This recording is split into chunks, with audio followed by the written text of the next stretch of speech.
que l'amour de notre Père, ainsi que la grâce de notre Seigneur Jésus-Christ et la communication du Saint-Esprit soient avec vous.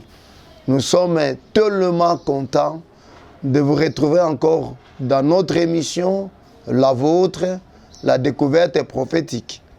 Avant que nous poursuivions avec notre enseignement, nous vous inviterons à aimer notre page Facebook Tchotcho Kipwani.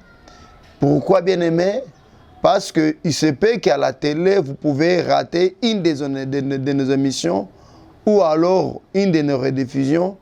Mais si vous êtes abonné à notre page, je crois que vous aurez tout le temps de nous suivre à la lettre et à la loupe. Et pourquoi pas réécouter tout ce que nous disons pour que ces choses si importantes et riches puissent trouver une place dans nos cœurs. Que le Dieu des cieux vous bénisse. Nous sommes dans le livre de Josué, chapitre 7, verset 21. Mais nous croyons aussi au miracle bien-aimé. Croyez que pendant que nous sommes en train de tourner cette émission, Dieu de gloire est avec vous. Et à travers cet enseignement, il peut aussi vous visiter et il va vous visiter. Bien-aimés, sachez que le Dieu que nous prêchons, c'est un Dieu puissant, il est omnipotent, et puis il est omniscient et il est omniprésent.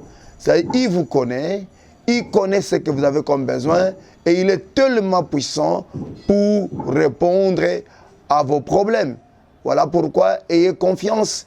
Il est écrit dans Marc chapitre 16, verset 20, que le Seigneur travaillait avec les apôtres et confirmait la parole de leur témoignage par des signes, des prodiges et des miracles. C'est comme ça que nous croyons, nous aussi, qu'à travers cet enseignement, que Dieu va vous visiter. Oui, il se peut que vous êtes cancéré, Dieu va vous visiter et va enlever ces cancers. Il se peut que vous êtes aussi diabétique, Dieu fera toujours grâce. Et là, nous sommes dans Josué chapitre 7, verset 21, nous allons lire. Il est écrit, « Je vis dans le butin un beau manteau de chinéar. » Nous limitons par là. Oui, bien-aimé, l'évangile, c'est la révélation de Dieu qu'il a communiqué aux siens. C'est-à-dire l'enseignement ou la prédication, c'est d'abord la révélation des Écritures. C'est ce que nous avons toujours dit, qu'un ministre qui se respecte doit avoir à lui, quoi que soit bien aimé, la grâce ministérielle qu'il a, il doit avoir l'œil ouvert sur les Écritures. La révélation n'est pas réservée seulement aux docteurs, aux prophètes ainsi qu'aux apôtres, si on peut le dire, mais la révélation est réservée à tous les dons ministériels. J'ai toujours écouté cette phrase à laquelle je n'ai jamais adhéré, que voilà, moi je suis apôtre, je suis quelqu'un de basse-cour, donc la révélation est réservée aux aigles. Non, bien-aimé, le ministère, c'est la grâce que vous avez reçue de la part de Dieu, c'est la charge, mais néanmoins la révélation, ça c'est une grâce que Dieu a donnée à tous les Éphésiens 4. Paul n'était-il pas apôtre, mais Paul a parlé aussi en révélation. Pierre n'était-il pas apôtre, ainsi que Jean, mais vous verrez que tous ces bien-aimés ont parlé aussi en révélation. Que le Dieu des cieux vous bénisse.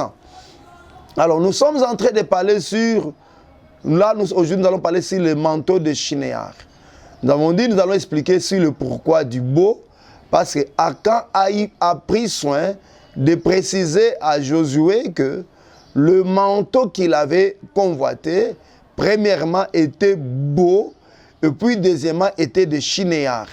Alors, nous allons expliquer aujourd'hui le pourquoi de chinéar, c'est par là que nous allons commencer, le pourquoi du beau, et puis le manteau en soi, sur le plan spirituel, ça signifie aussi quoi? Qu'est-ce que le manteau explique? Mais néanmoins, j'aimerais vous rappeler ce que nous disions. Nous disions, bien aimé, que la tente d'Akan, au centre ou au milieu, cachait tout un tabernacle. C'est-à-dire qu'au milieu de la tente, il y avait un homme du milieu qu'on appelle le tabernacle, qui est Christ Jésus.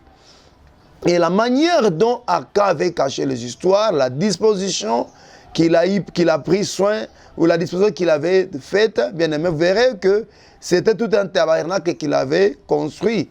Parce qu'en dessous, il y avait, bien aimé, les 200 cycles d'argent, et au-dessus, il y avait le lingot d'or de 50 cycles, et puis il y avait un manteau de chinéar.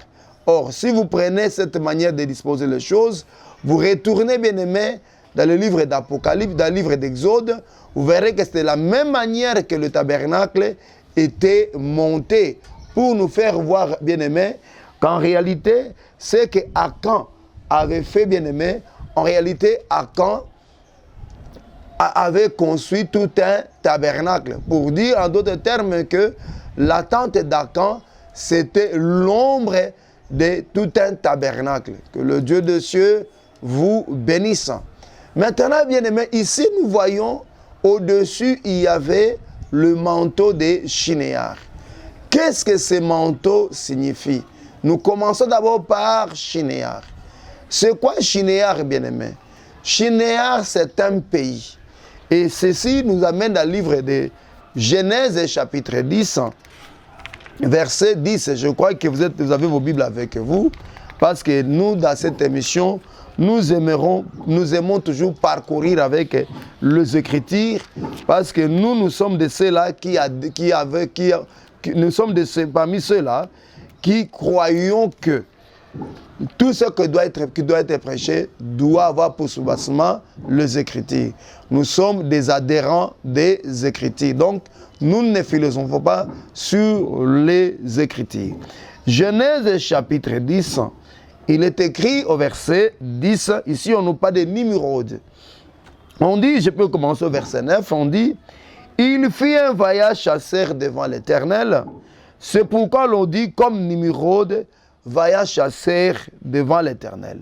Il régna d'abord sur Babel, deuxièmement sur Érec, Akkad et Calné, au pays de Shinéar. De ces pays-là sortis Assur, il bâtit Ninive, Rehoboth, Ur et Kalash. Si je peux me limiter même par là, ou alors Érézin entre Ninive et Kalash, c'est la grande ville. Vous voyez, bien aimé? D'abord, avant que j'explique le pays de Shinéar, parce que toutes ces villes dont on nous a décrit ici, bien aimé, toutes ces villes qu'on nous a décrites ici, toutes ces villes d'abord étaient au pays de Shinéar. Mais avant que je puisse vous parler du pays de Shinéar, ainsi que de ces villes, ou d'une de ces villes, nous allons d'abord voir Nimrod. Qui était Nimrod? Nimrod, bien-aimé, c'était l'un des chefs de la Syrie. Or, vous vous souviendrez avec moi, quand vous prenez, vous allez comprendre, vous allez être d'accord avec moi. Quand vous prenez Apocalypse chapitre 12, là, on nous présente, bien-aimé, le dragon rouge, qui est le diable. Et on nous dit que le dragon rouge a 7 têtes. Or, les 7 têtes du dragon rouge, le frère Jean, dans le livre d'Apocalypse, chapitre 17, il nous donne l'explication. On dit que les 7 têtes sont des rois ou alors des royaumes. Et quand on parle des royaumes, on voit aussi les rois. Et la première tête, c'est la Syrie. On en a déjà parlé longuement dans l'une de nos émissions ici. Quand nous voyons d'abord la première tête, c'est la Syrie. La deuxième tête, c'est l'Égypte. La troisième tête, c'est Babylone. La quatrième tête, sont les Mèdes et Perses. La cinquième tête, c'est la Grèce. La sixième tête, c'est Rome. Et la septième tête, bien aimé, c'est l'Antéchrist qui sortira de Rome. En d'autres termes, la bête qui monte de la terre. Parce que quand nous disons que la bête qui monte de la terre, nous comprenons que Rome elle-même aussi, c'est la bête qui monte de la mer. Ça aussi, on en parlera un jour, parce que je crois que ça peut troubler certaines personnes. Donc ici, bien aimé, nous voyons, parce que quand nous disons que Rome, c'est la bête qui monte de la mer, ce n'est pas moi, c'est le frère Daniel. Quand vous prenez Daniel, chapitre 7, au verset 7, il dit qu'il avait vu un vent qui avait soufflé sur les eaux et 4 animaux montèrent des eaux. Je vais lire pour vous si vous le voulez, parce que nous aimons parfois être précis avec les Écritures pour que les contradicteurs n'aient pas à médire sur la parole de Dieu. Daniel chapitre 7, parce que les contradicteurs ne manquent jamais. Oui, ils s'opposent toujours, même quand il ne faut pas s'opposer. Daniel, on dit ceci, hein. Dans Daniel chapitre 7, on dit, après cela, j'ai regardé pendant mes visions nocturnes, et voici, non, là, il parle du 4e animal. Donc, il nous dit dans Daniel, qu'est-ce qu'il nous dit? Il dit que le Dieu des cieux soit loué. Il dit, c'est bon, c'est pas grave. Quelque part là, il est en train de dire que il a vu un vent qui avait soufflé sur les eaux et bien aimé, il y avait 4 animaux qui étaient montés. Je prends le verset 2 à 3. Daniel commença et dit, je regardais pendant ma vision nocturne et voici les 4 vents de cieux firent irruption sur la grande mer et 4 grands animaux sortis de la mer différents l'un de l'autre. C'est le verset 3 et non pas le verset 7. Vous voyez? On dit bien aimé qu'il avait vu bien aimé la mer. Et de la mer bien aimé étaient sortis 4 grands animaux. Donc quand nous disons que Rome, c'est la bête qui monte des eaux, bien aimé, nous n'avons pas trompé. Parce qu'en parlant des eaux, en parlant de la mer, nous voyons les nations. Et Rome, c'est un royaume qui est sorti des nations. Maintenant, bien aimé, en parlant de l'antéchrist comme la bête qui monte de la terre, oui, bien aimé, parce que la terre ici, c'est Rome qui était sorti des eaux, et c'est de Rome, bien aimé, que sortira l'antéchrist, l'homme du péché, le fils de l'iniquité. Que Dieu soit loué. Je retourne chez Numéro, de là où j'étais. Je disais, bien aimé, que on nous présente, Jean nous dit dans Jean chapitre 17, dans Apocalypse chapitre 17, il nous présente, bien aimé, le dragon qui avait 4 têtes, c'est-à-dire Apocalypse chapitre 12. Et nous disons que, Jean nous dit que qui avaient 7 têtes, qu'est-ce qui m'arrive aujourd'hui? Et les 7 têtes, bien aimé, ce sont les 7 royaumes, ou les 7 rois par lesquels le diable s'est manifesté à travers ou au cours des âges. Parce qu'on ne peut pas parler des royaumes sans voir le roi. Et nous avions dit que le premier royaume, c'était la Syrie. Or, dans ce cas, on voit la Syrie, on voit Nimrod. Le deuxième royaume, c'était Babylone. C'était l'Égypte plutôt, je m'excuse, parce que j'avais sauté, c'était l'Égypte. Et quand on voit l'Égypte, on voit Pharaon. Je ne sais pas qu'est-ce qui m'arrive aujourd'hui, que Dieu me fasse grâce. Le troisième royaume, c'était Babylone. Et quand on voit Babylone, on voit Nebuchadnezzar avec les autres. Et puis le quatrième, c'était le Mède des Perses. Quand on voit Mède des Perses, on voit Darius, Cyrus, Artaxerxès et les autres. Assuérus et les autres. Et quand on voit, bien aimé, la Grèce, là, on voit... Quand on voit la Grèce, là, on voit Alexandre le Grand, ainsi que les Ptolémées et Antiochus Épiphanes 4 et les autres. Et puis, on voit Rome. Quand on voit Rome, on voit Titus ainsi que les autres Césars. Et puis, on voit l'Antéchrist qui sortira de Rome. Que le Dieu des cieux vous bénisse. Maintenant, bien aimé, vous comprendrez que les 7 têtes ici étaient aussi des montagnes, c'était des rois, c'était des royaumes. En d'autres termes, c'était l'incarnation visible du diable. Parce que le diable, depuis le commencement, le diable s'est toujours servi d'un corps. Vous comprendrez bien aimé que pour tenter Ève dans le jardin d'Éden, le diable devait prendre un corps qu'on appelle le serpent. En réalité, le serpent, ce n'était pas le diable. Mais le diable a pris corps qu'on appelle le serpent. C'est comme ça qu'on l'appelle le serpent ancien. Le diable est un esprit. Vous comprendrez avec moi que l'esprit n'a ni chair ni sang. Mais pour que l'esprit puisse se manifester, il devait prendre corps. C'est comme ça, bien aimé, que dans Genèse, ou dans le jardin d'Éden, le diable, l'esprit, il a pris le corps qu'on appelle le serpent.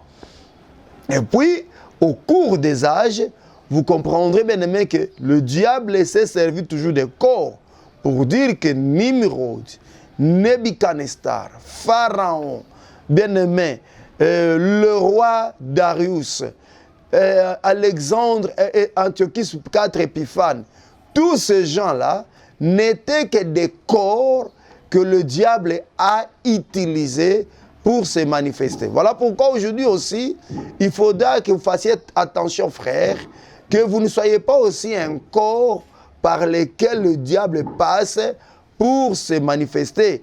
Et il faut toujours faire attention avec des humains, parce qu'il y a certaines personnes, bien aimées, que vous voyez, en réalité, sont des corps que le diable utilise, bien aimé, pour se manifester. Que le Dieu de cieux soit loué. Donc, vous voyez que Nimrod ici, c'était l'image du diable lui-même. Maintenant, c'est Nimrod dont nous sommes de parler. Il est parti au pays des Shinéars. Et qu'est-il parti faire au pays des Shinéars? Là, au pays des Shinéars, Nimrod va construire plusieurs villes. Entre autres, Ninive la Grande, entre autres, Rehoboth, ainsi que Babel. Et c'est à Babel, bien-aimé, que Nimrod va construire la tour de Babel pour monter et combattre Dieu. Donc vous comprenez que Nimrod, c'était un grand chasseur. Nimrod, c'était un grand opposant. En réalité, Nimrod, c'était l'antéchrist lui-même. Parce qu'en construisant la tour, Nimrod devait y monter pour aller combattre Dieu. Donc, bien aimé, la tour servait à Nimrod comme un instrument de combat contre Dieu. Là, vous comprenez avec moi que Nimrod, d'abord, en lui, il y avait l'esprit de l'antéchrist. Ou en d'autres termes, Nimrod était l'ombre de l'antéchrist. Alors, la tour là, ça représentait quoi? Vous comprenez avec moi, le psalamiste nous dit que le nom de l'Éternel est une tour. Or, quand on parle du nom, on voit la parole, on voit l'enseignement. En d'autres termes, Nimrod, en construisant la tour, en réalité, le gens de Babel avait monté tout un enseignement pour combattre Dieu. C'est-à-dire que tout enseignement qui combat la sainte doctrine, tout enseignement qui combat Dieu, c'est ça aussi la tour de confusion ou la tour de Babel. Oui, bien aimé, on ne combat pas Dieu avec les box, on ne combat pas Dieu avec le jeu, mais Dieu, on le combat, le diable le combat à travers la parole. Est-ce que Dieu a-t-il réellement dit? C'est comme ça que le diable est venu tenter Ève. Vous verrez, bien aimé, que le diable, quand il vient toujours avec un deuxième son, si on peut utiliser ça. Parce que oui, le son, c'est ça la clarté de la... On dit que heureux le peuple qui écoute les sons de la trompette, il marche à la clarté de la face de l'Éternel. C'est-à-dire, pour marcher à la devant, pour marcher selon, pour être éclairé par l'Éternel, il faut écouter les sons, les sons. Voilà pourquoi il est écrit, la foi vient de ce qu'on entend, et ce qu'on entend vient de la parole de Christ. Oh, la parole de Christ, c'est la grâce. Donc nous comprenons que la clarté de l'Éternel, c'est la grâce. Donc, la grâce, c'est ça la clarté de l'Éternel, et c'est ça aussi le son. Et le diable, maintenant, pour combattre Dieu, doit venir avec un son contredisant. Voilà pourquoi vous verrez que quand Dieu avait envoyé Moïse devant Pharaon, Moïse est parti avec Aaron. Et là encore, je vais préciser quelque chose. La verge qui avait englouti les verges bien-aimées de Jambres et Janès n'était pas la verge de Moïse, mais c'était la verge d'Aaron. Et ça, c'est ce qui est écrit dans la parole. Je vous ai toujours dit qu'on ne peut pas donner l'interprétation d'un songe si on ne maîtrise pas bien le songe. Ouais. Mais ce qui m'attire, c'est quoi? Quand Moïse est parti vers Pharaon, devant Pharaon avec Aaron, et que Moïse demanda à Aaron de jeter la verge qui se transforma en serpent, vous verrez que de l'autre côté, Jambres et Janès aussi jetèrent aussi leur verge. C'est ça le deuxième son que le diable a toujours produit pour combattre les enfants de Dieu. Voilà pourquoi, bien aimé, vous verrez qu'aujourd'hui, il y a la doctrine de Christ, mais il y a aussi les doctrines des hommes. Je précise bien, il y a la doctrine de Christ, mais il y a aussi les doctrines des hommes. Pourquoi les doctrines des hommes? Parce qu'il faut qu'il y ait les doctrines des hommes pour combattre la vraie doctrine. Malheureusement, comme le monde aime ce qui est en lui, beaucoup choisissent la voie des doctrines des hommes. Et bien aimé, ce n'est pas innocemment, bien aimé, c'est pour que la prophétie puisse s'accomplir. Parce que dans 2 Thessaloniciens chapitre 2, il est écrit, puisqu'ils n'ont pas eu en eux l'amour de la vérité, Dieu aussi les envoie un esprit d'égarement pour qu'ils puissent croire aux mensonges et qu'ils soient condamnés. Et ce qui est étonnant, bien aimé, que ce soit dans la doctrine de Christ ou dans les doctrines des hommes, le miracle se font toujours. C'est pour dire, bien aimé, le miracle ne sont pas les signes indicateurs de la présence de Dieu. Parce que beaucoup de gens croient que pour connaître que dans cette assemblée, il y a Dieu, il faut qu'on voie le miracle, qu'on voie les dons, ainsi que la foule. Non, bien aimé, le signe indicateur de la présence de Dieu, c'est d'abord sa voix, c'est d'abord sa parole. Parce que le miracle, même là où on prêche les doctrines des hommes, les miracles se font. Mais on appelle ça des miracles mensongers, c'est ce que le frère Paul dit aux Thessaloniciens. Et puis, les dons bien-aimés, si dans l'église du Dieu vivant, il y a les dons de la prophétie, chez le diable, il y a ce qu'on appelle la divination. Et souvent, beaucoup n'arrivent pas à distinguer la divination ainsi que le don de la prophétie. Et aujourd'hui, sans peur d'être contredit, bien aimé, l'église de ma ville, précisément où je suis à Kinshasa, est plus confrontée à la divination qu'au don de la prophétie. En réalité, la plupart des gens qui circulent dans plusieurs assemblées, comme soi-disant prophètes de dons, ils ne le sont pas. C'est juste des véritables devins, des commerçants. C'est comme ça que vous verrez, bien aimé, ils ont fait de ces dons toute une profession pour avoir de l'argent. Une profession pécuniaire, une profession à gain sordide. Or, les dons de Dieu ne se vendent pas. Les dons de Dieu a été donné gratuitement et on la donne aussi gratuitement. Et elle s'exerce pour l'édification et la consolation et pourquoi l'exhortation du peuple de Dieu. Que le Dieu des cieux vous bénisse. Vous voyez, bien aimé, que en parlant de Nimrod, bien aimé, nous voyons d'abord que Nimrod c'était l'antéchrist. Et Nimrod, je regarde mon chrono, et Nimrod, bien aimé, en construisant, en allant dans le pays des Shinéar, il a construit la ville de Babel. Babel qui signifie seulement confusion. Et là, Nimrod va bâtir une tour. Oh, quand on voit la tour ici, c'est un faux enseignement. Il va bâtir tout un faux enseignement pour combattre Dieu. En d'autres termes, bien aimés, quand nous voyons le pays des Shinéar, nous dirons que le pays des Shinéar, c'était le pays du péché. C'était le pays de l'antéchrist. C'était le pays de la confusion. Maintenant, quelqu'un va me poser la question, mais si cela en est ainsi, pourquoi alors Akan, que vous dites était aussi l'image de Christ quand on va dans la prophétie, pouvait-il aller convoiter les choses de Shinéar? Qu'est-ce qui est de bon? Qu'est-ce qui est de bon du côté de l'antéchrist? Oui, bien aimé, laissez-nous le temps. On a déjà pris 24 minutes. Je crois qu'il nous reste quelque chose comme 20 minutes.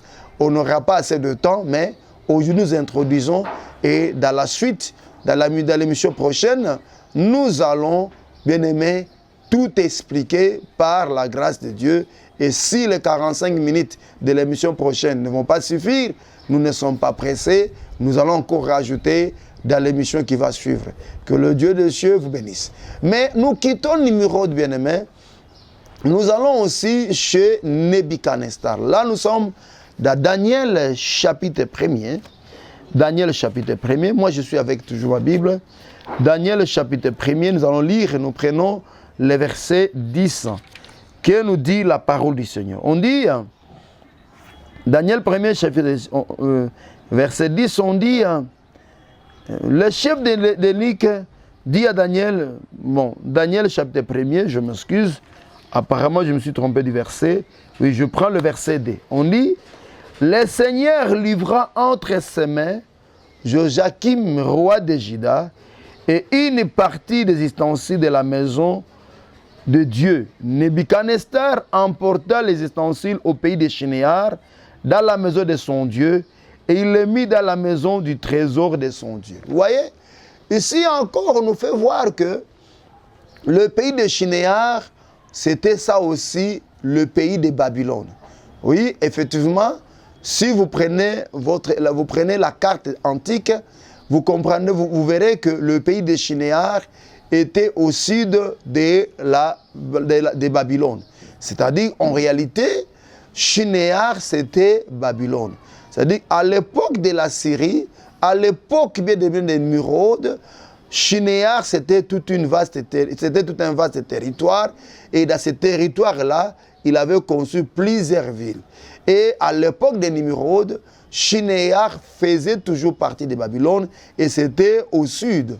Et là, c'est là où se trouvait le temple de Dieu de Nebuchadnezzar. Et Nebuchadnezzar, en partant bien aimé à Jérusalem au temps du roi Joachim, il prit les ustensiles du temple et les amena dans le temple de son Dieu qui était à Shinéar.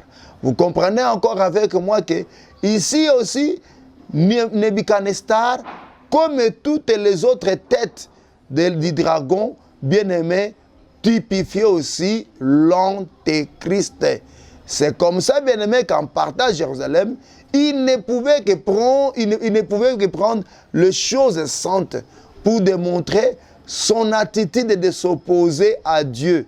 De la même manière que Nimrod de l'autre côté avait construit toute une tour pour combattre Dieu, de l'autre côté aussi Nebuchadnezzar avait consumé le temple de Dieu et prendra les ustensiles qu'il va amener dans le temple de son Dieu. Mais qui est son Dieu? Parce que lui, Nebuchadnezzar, était l'image de l'Antéchrist. Donc son Dieu, c'était le diable lui-même. Donc vous comprendrez bien aimé que le diable, le Dieu de Nimrod, de Nebuchadnezzar, en réalité typifiait le diable.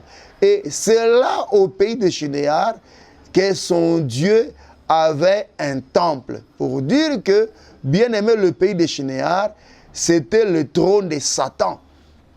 C'était le lieu du péché. Et là, c'est là qu'on a amené, bien aimé, les ustensiles du temple. Quand vous suivez bien mon langage, vous comprendrez que ce soit chez Nimrod, que ce soit chez Nebuchadnezzar, il y a un mot qui sort là, c'est le péché. Donc, en parlant de Shinéar, bien aimé, nous voyons d'abord les péchés. Nous voyons les péchés. C'est-à-dire que Shinéar, c'était le monde du péché. Je suis toujours en train de vérifier mes minutes. C'était le monde du péché. Maintenant, on nous dit, là, bien-aimé, au pays de Shinéar, il y avait un beau manteau.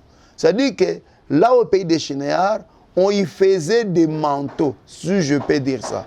On y faisait des manteaux. C'est comme ça que Akan avait convoité un des manteaux de Shinéar, mais celui-ci, différemment des autres, était beau.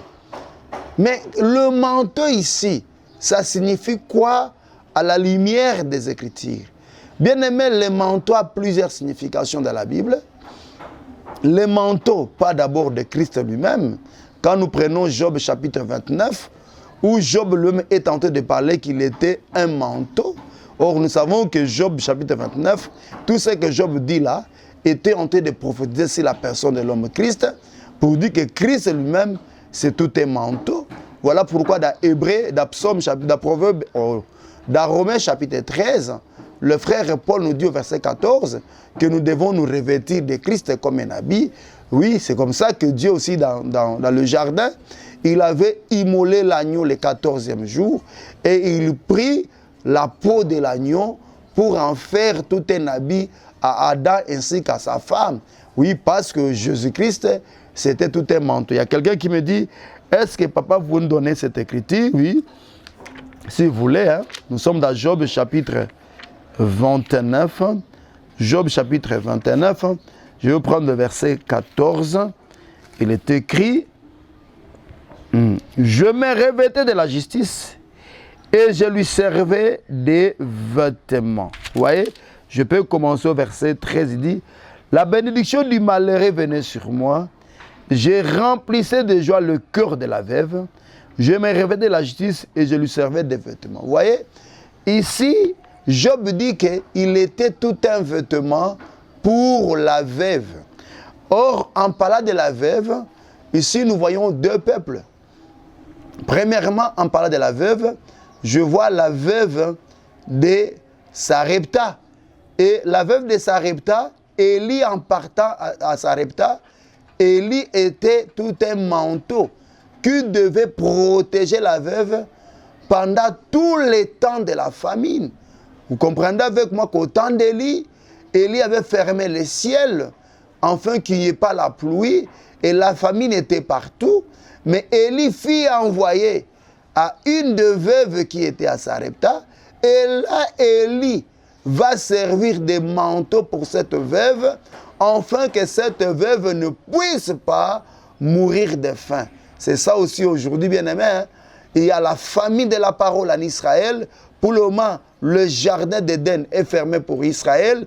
Israël, pour le moment, ne peut pas manger de l'arbre de vie. Pendant ce temps, Élie est à notre côté. Élie est dans l'église et il couvre son église, bien-aimé, de son manteau. Il sert de l'église comme manteau pour que l'église ne puisse pas manquer à manger. Et quand je parle d'Élie ici, je ne parle pas de cet Américain, mais moi, en parlant d'Élie, je parle de Jésus-Christ, le Seigneur Jésus-Christ. Parce que dans Matthieu chapitre 16, quand Jésus demanda à Pierre et aux autres, qui suis-je au dire des gens, on lui répondit, pour les autres, tu es Élie. Effectivement, Jésus-Christ était la tunique bigarrée de Joseph. Et quand on les regardait, on voyait dans lui un des prophètes. Et on voyait en lui tous les prophètes.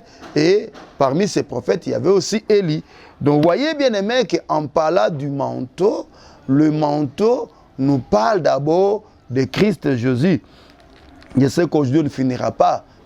Le manteau, ça nous parle de Christ Jésus. Mais pas seulement ça. Toujours dans la même écriture, on dit, je me revêtais de la justice et je lui servais du vêtement. J'avais ma droiture pour manteau et pour turban. On nous fait voir encore que le manteau, c'est ça aussi la droiture. Mais c'est ça aussi la justice. Mais quand vous allez dans 1 Corinthiens chapitre 1 verset 30, on nous dit que Jésus-Christ a été fait pour nous justice. Donc en réalité, la justice que Dieu connaît, la droiture que Dieu connaît, c'est l'homme Jésus. Or Jésus, je m'excuse, c'est la parole. Donc la droiture de Dieu, la justice de Dieu, c'est ce qui nous donne servir de manteau. Hommes, frères, marchez dans la droiture divine, marchez dans la justice de Dieu et vous serez toujours couverts par Dieu et l'ennemi ne vous touchera jamais. Aujourd'hui, on vous parle trop des liens. On vous parle trop de toutes ces histoires-là, liens, réclamations, les hôtels, tout ce que vous voulez. Mais je dois vous assurer, bien-aimés, ceux-là qui ont Jésus pour manteau, ceux-là qui ont la droiture divine pour manteau, ainsi que sa justice, bien-aimés, les liens, les hôtels n'ont aucun pouvoir sur eux, parce qu'ils sont sous la couverture de Christ. Voilà pourquoi il est écrit dans Colossiens chapitre 3, verset 1er. Nous sommes assis dans les lieux célestes en Christ Jésus. Nous sommes assis dans les lieux célestes. Nous sommes assis dans les lieux célestes en Christ Jésus et en Dieu. Ça veut dire que Christ Jésus nous sert des manteaux. Vous avez compris, bien-aimés? Mais en parlant du manteau, Quand dans le psaume 104, on nous parle, on dit aussi que le manteau, c'est aussi la lumière. Que le Dieu de cieux vous bénisse. Là, bien aimé, le psalamiste, il nous dit que le manteau, c'est aussi la lumière. Or, nous savons bien aimé que la lumière, c'est l'homme Jésus. Donc, bien aimé, en parlant du manteau comme la lumière, nous savons que la lumière, ça parle de Christ Jésus. Donc, celui qui est en Christ Jésus, l'Éternel est sa lumière. Voilà pourquoi le psalamiste dira dans Proverbe, chapitre Psaume 27, verset 1er, l'Éternel est ma lumière, de qui aurais-je crainte? Tout ça, ce n'était que je suis en train de montrer plusieurs phases de la lumière. Mais ce qui nous intéresse dans cet enseignement, c'est le manteau comme le péché. Et là, nous allons bien aimer directement dans le livre d'Ésaïe 59, verset 7, que nous dit la parole du Seigneur. Ésaïe 59, verset 7, que le Dieu de cieux soit loué. Ésaïe 59, verset 7. Excusez-nous pour les quelques secondes que nous prenons parce que nous avons une Bible à papier. Il est écrit, Ésaïe 59, verset 7, je vais lire au nom du Seigneur Jésus. Leurs pieds courent au mal et ils ont hâte de répandre les sangs innocents. Leurs pensées sont des pensées d'iniquité. La ravage et la ruine sont leurs routes. On nous fait voir ici, bien aimé, en prenant cette écriture, Ésaïe 59, 7, je ne sais pas si je me suis vraiment trompé sur l'écriture, mais le frère Ésaïe nous fait voir, bien aimé, que le manteau, bien aimé, la violence, ça sert aussi de manteau. Voilà. Je peux prendre même le verset 6, on dit « Leurs toiles ne servent point à faire un vêtement, et ils ne peuvent se couvrir de leur ouvrage. Leurs œuvres sont des œuvres d'iniquité, et les actes de violence sont dans leurs mains. » Que le Dieu des cieux soit loué. Je crois, on va vous trouver cette écriture, mais c'est dans Isaïe 59, où, bien aimé, le frère Ésaïe est tenté de nous démontrer, bien aimé, que on se sert des manteaux pour la violence. Ou en d'autres termes, bien aimé, le manteau, bien aimé, c'est aussi les péchés. Que le Dieu des cieux soit loué. Donc le manteau, c'est aussi le péché. Que le Dieu des cieux soit loué. Je prie répondre le verset 6, on dit, leurs toiles ne servent point, ce qu'on utilise par toile, c'est aussi les manteaux, ne servent point de faire un vêtement, ils ne peuvent pas se couvrir de leur ouvrage. Leurs œuvres sont des œuvres d'iniquité et les actes de violence sont dans leurs mains. Donc bien aimé, vous allez comprendre que en parlant du manteau, on voit aussi les péchés. Vous comprenez? Donc quand on parle du manteau de Shinéar, en réalité, le manteau de Shinéar parlait aussi du péché. Que Dieu soit loué. Quelqu'un m'a posé la question, mais comment Akan pouvait-il aller convoiter, bien aimé, le péché de Shinéar? C'est là où nous disons, bien aimé, que quand vous prenez Akan, quant à la connaissance, oui, j'ai compris que je faisais la méditation dans une autre version, et là je suis en train de lire Louis II, ce qui fait que le verset d'Ésaïe 59, verset 6, dans Louis II, on écrit autrement, mais dans la version où je faisais la méditation, c'est écrit les manteaux. Que Dieu soit loué. Ce qui est important, nous ne prêchons pas des versions, mais nous prêchons la parole de Dieu. Donc, bien aimé, nous on a voulu seulement démontrer que le manteau ici, ça parle aussi du péché. Et en parlant du manteau du Shinéar, le manteau du Shinéar parlait du péché. Et là, c'est comme ça que quand nous disons que Akan était le type de Christ, ça trouble certaines personnes parce que quand on prend Akan, quant à la connaissance comme ça, Akan c'est le pécheur. Akan c'est le pécheur. Et là, ça sera de la folie. Mais il est écrit que la prédication de la croix, c'est la folie. Mais c'est quand on va dans la révélation que vous comprendrez le pourquoi du manteau de Shinéar qui représente le péché pouvait se retrouver, bien aimé, dans la tente d'Akan. Quand nous allons toucher le 11e campement, quand nous parlerons, bien aimé, sur la tente des tapis de chèvres, vous allez nous saisir aisément. Mais que le Dieu des cieux soit loué. Donc vous comprenez, bien aimé, qu'en parlant du Shinéar, nous voyons que c'était la demeure du diable ou alors la demeure du péché. Et en parlant du manteau du Shinéar, ici nous voyons seulement l'habit de l'iniquité, où nous voyons aussi le péché. Donc là, on est seulement dans l'introduction, dans la présentation. Comme on nous dit, il nous reste juste 4 minutes. Donc, dans la prochaine émission, nous viendrons maintenant expliquer pourquoi ces manteaux de Shinéar, qui est l'image du péché, Arcan pouvait l'identifier que c'était beau. Et qu'est-ce que ce manteau de Shinéar a à voir avec l'œuvre du salut, a à voir avec Christ, a à voir avec l'œuvre de la croix. Gardez vos apaisements. Suivez-nous pour dans la prochaine émission. Nous ne voulons pas aller en courant et vous allez saisir la quintessence de notre explication. Là, nous sommes d'abord partis d'abord dans les explications quant à la connaissance comme ça. Maintenant, quand nous allons entrer dans la révélation, vous comprendrez dans quelle chambre nous sommes assis. Que Dieu des cieux vous bénisse. Mais pour ne pas rater la suite de nos émissions, parce que nous sommes dans un pays où le courant, tout le monde le connaît, a ses caprices. Alors abonnez-vous à notre page Facebook Tchotcho Kipwani. Là, nous mettons nos émissions. Et bien aimé, vous allez nous consulter là-bas. La suite de cette émission, vous l'aurez aussi là-bas et vous serez édifiés.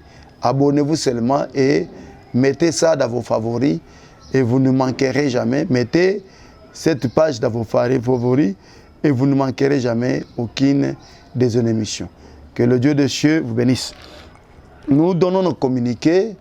Nous, c'est le frère Ariel Kipwani Tchotcho.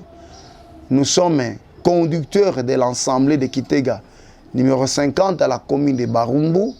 Nous ne sommes pas loin des avenues Bokassa et Bakongo. Nous sommes au milieu, au numéro 50, comme c'est indiqué en bas, dans la commune de Barumbu. Nous nous réunissons chaque mercredi de 17h à 19h30, chaque vendredi de 17h à 19h30, et puis chaque dimanche de 8h30 à 11h45. Mais nous avons aussi des prières intenses chaque jeudi de 16h à 18h30, ainsi que le culte matinal le lundi, le mardi, le jeudi et le vendredi de 6h à 7h15, sauf le mercredi, parce que le mardi, nous avons nuit de prières.